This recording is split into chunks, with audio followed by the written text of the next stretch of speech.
In our last class in Daniel chapter 7, we introduced ourselves to the visionary section of the book of Daniel.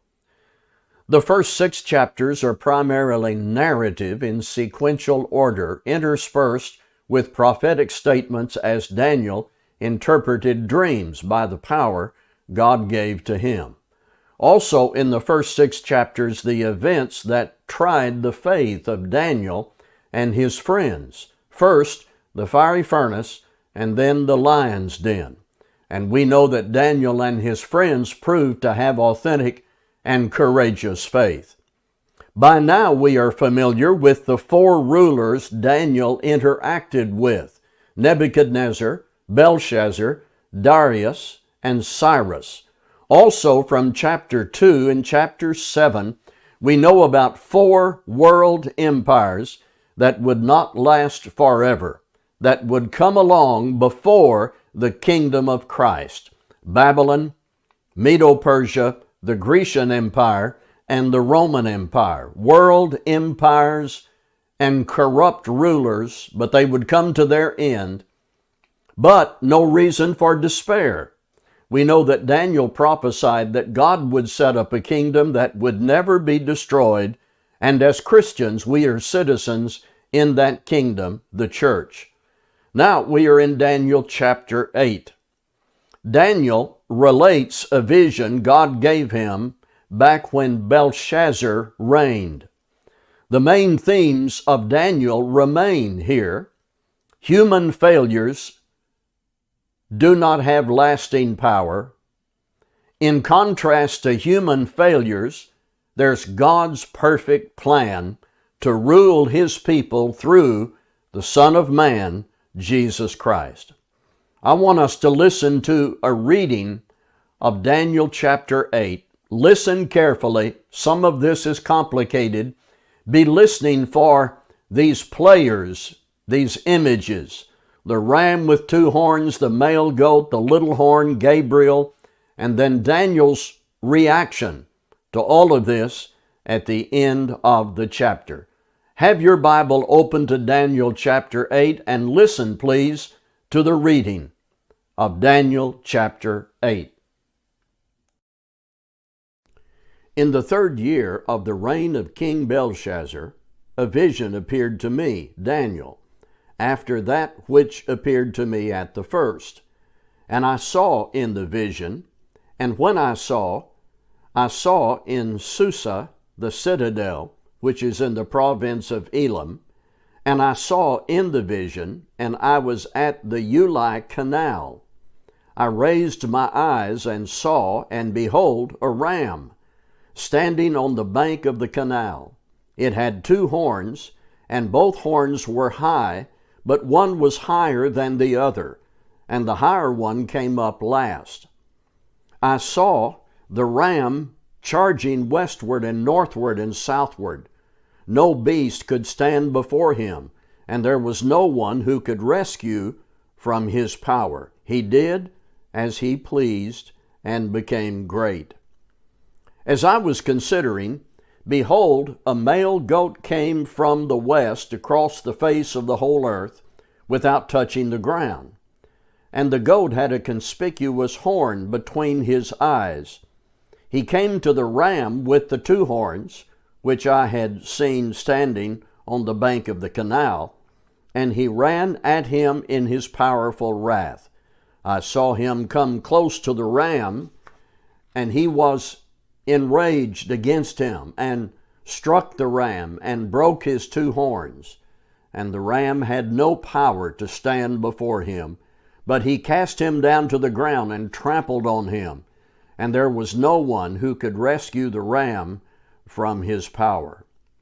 Then the goat became exceedingly great, but when he was strong, the great horn was broken, and instead of it, there came up 4 conspicuous horns toward the 4 winds of heaven.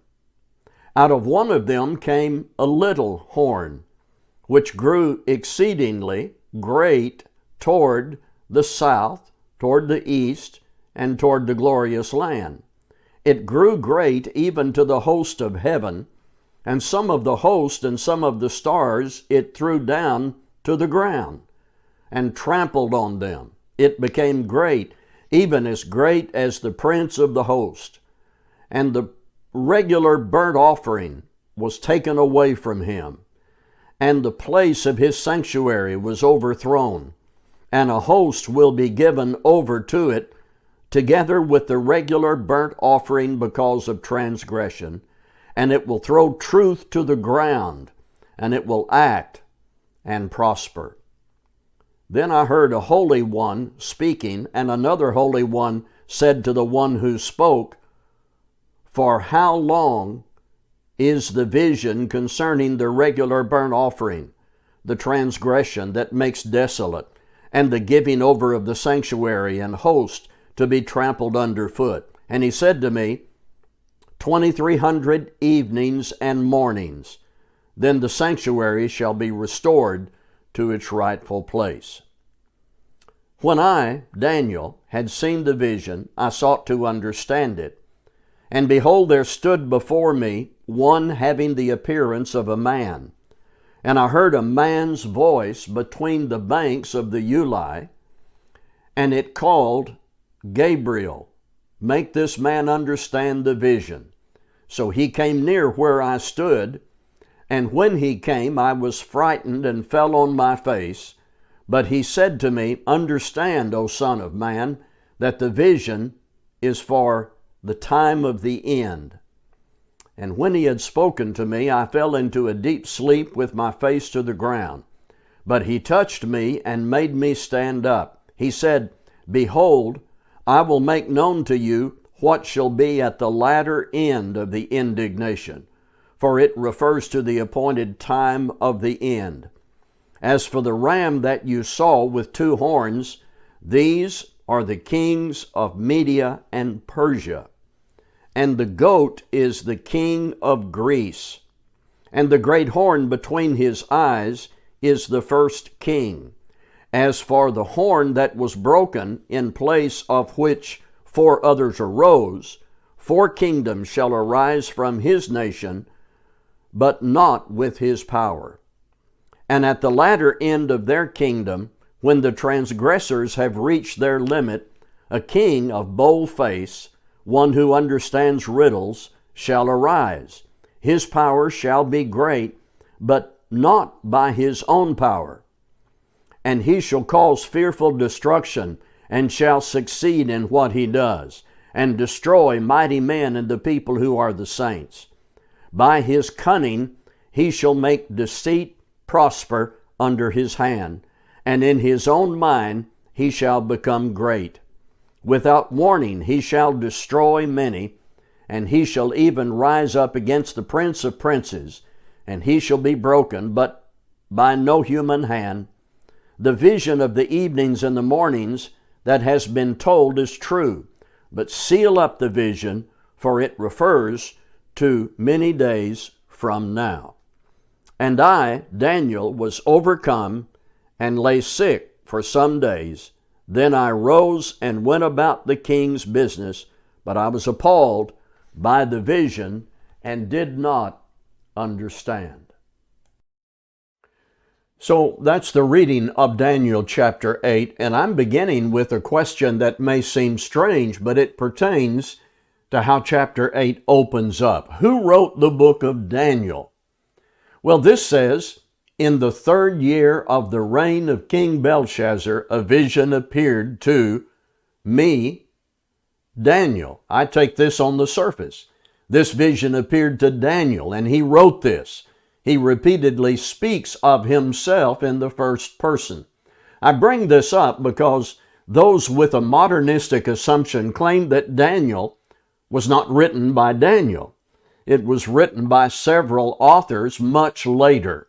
If you go into a public library and get on the internet, or just start reading what men have said about Daniel, you will encounter this wrong view. This claim that Daniel was not the writer, and that long after these events someone else wrote it, maybe more than one writer. And along with that, the claim that this was written after the events and history referred to in the dreams and prophecies. Those viewpoints do not square up with the content and represent the assumptions that the Bible isn't fully inspired and dependable. For us, the matter is settled not only because the content of chapter 8 and the template of prophecy and fulfillment, but also because Jesus said Daniel wrote this in Matthew 24, verses 15 and 16. So when you see the abomination of desolation spoken of by the prophet Daniel standing in the holy place, let the reader understand, then let those who were in Judea flee to the mountains. There's no reason to question or deny that Daniel wrote this book. Jesus said he did. And what we see in the opening of chapter 8 confirms that. Back to chapter 8 now.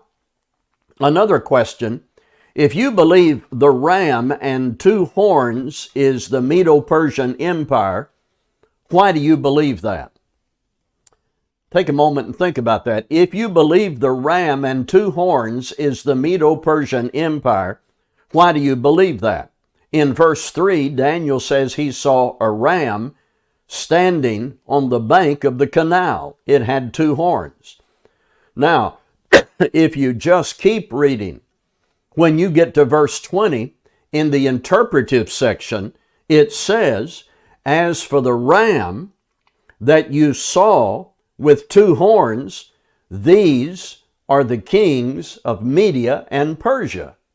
So regarding this, there is no speculation. When we say Medo-Persia, we're not imposing that into the text. It's embedded in the text.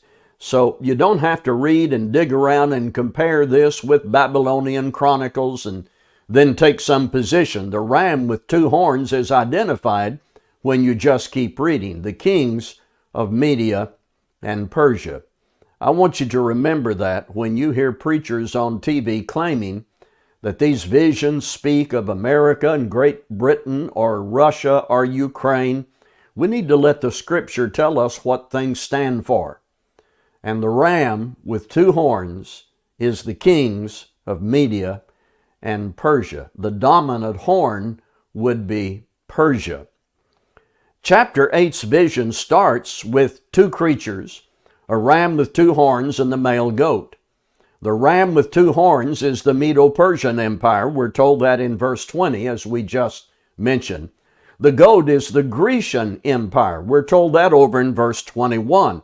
So you have a battle between the ram and the goat wins. That part is simple. Now, there are some details and some nuances in the vision, but when you read the verses and picture in your mind what is happening, there is a battle between the ram and the goat wins. Tell me again, what empire is represented by the goat? The Grecian Empire, led by Alexander the Great, sometimes called the Great Macedonian Army. The goat became great, but the greatness didn't last forever. You can become great, but you can't stay great. Men build empires, and other men seem to come along and build bigger empires, and they gobble up the previous empires. None of them last, and none of them threaten God. I want us to notice every human empire was defeated by the next human empire. Men built great complexes of government, military power, and treasures of wealth and alliances, and they held strategic plots of land, and it looked like those empires would last forever. One after the other fell. Only God can build something that will last forever. Now, out of the battle between Medo-Persia and Greece, the successors to Alexander the Great created such turmoil that the Seleucids and Hellenists fiercely persecuted the Jews and the glorious land of Palestine. I believe this in verses 9 through 14 is a reference to all of that turmoil in the intertestamental period, roughly after Malachi and before the events written in Matthew. The Jewish religious culture was desolated, the sanctuary trampled underfoot. The little horn, if I have this right, is the man who came after Alexander but did not get a world empire up and running, Antiochus, who sought to destroy the Jews. From verse 15 through verse 27, the interpretation of the vision is made clear. The period of persecution and civil war is described, which would eventually come to an end. I think one of the purposes of the prophecies of Daniel was to put in writing for the Jewish people hope. Their hardship would come, but it would not last forever. In the latter days of that era, in the end times of that time frame, a king of bold face would arise. This seems to correspond to Antiochus IV, but he was defeated. Notice, by no human hand. God took him down out of the way, and then God established an everlasting kingdom. And this was all absolutely overwhelming to Daniel. You can tell that when you come to the end of the chapter. Now, there are some other details in chapter 8 I have not attended to. I have a list of some practical lessons we can go through. But first, I want to ask you to think about this. Give an example of one thing you thought about in this study that can be taken out of this video and into your life. I suspect it has to do with the imperfect and corrupt power of men compared to the absolutely perfect and everlasting power of God. I'm going to share some other notes with you based on what we've read in Daniel chapter 8. There's something in the chapter that could become a stumbling block, so let me take a few moments to deal with it. Look at these references in verse 17, 19, 23, the time of the end, the latter end of the indignation. That points to a time when all that turmoil for the Jews would come to an end, and then Christ would come. Most of you have thought about this before, but let's bring this up. Daniel, when he talks about the end in chapter 8 here, is not talking about the end of time or the second coming that hasn't occurred yet. That doesn't fit the sequence of events that he's talking about. The vision takes us from Medo-Persia up to the opening of the New Testament. Homer Haley used to say about this, the time of the end is not the end of time in Daniel chapter 8. Here's an important Bible study skill.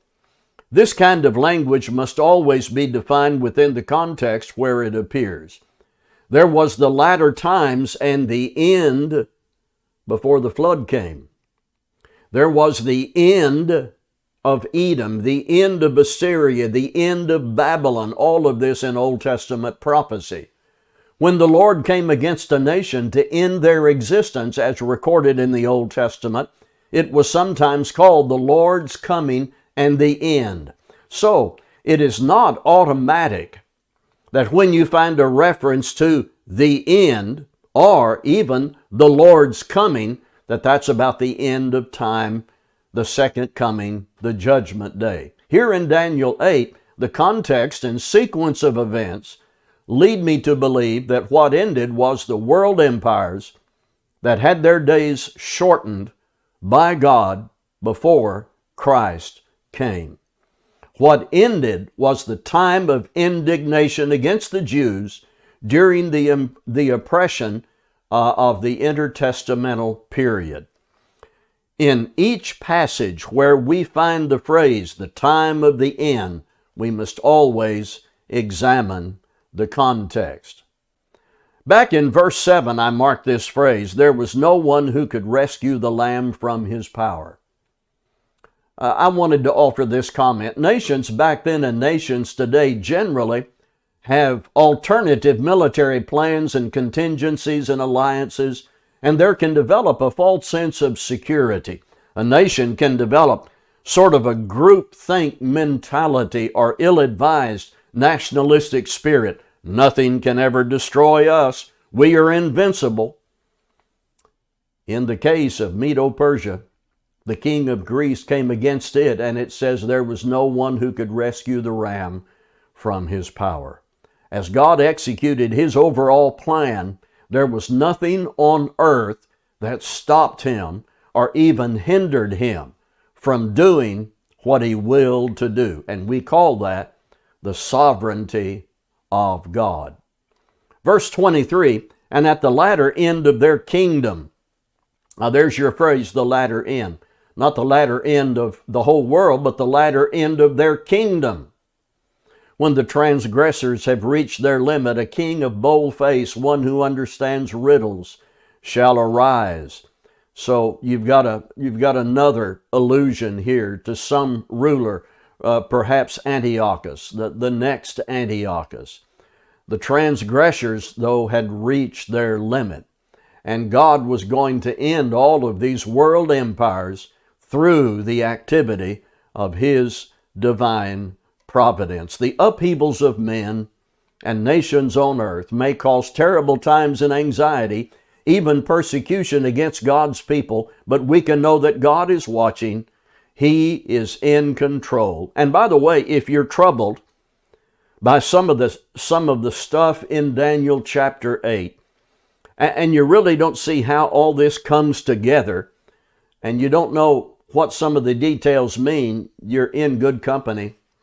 Look at verse 27 in Daniel chapter 8. And I, Daniel, was overcome and lay sick for some days.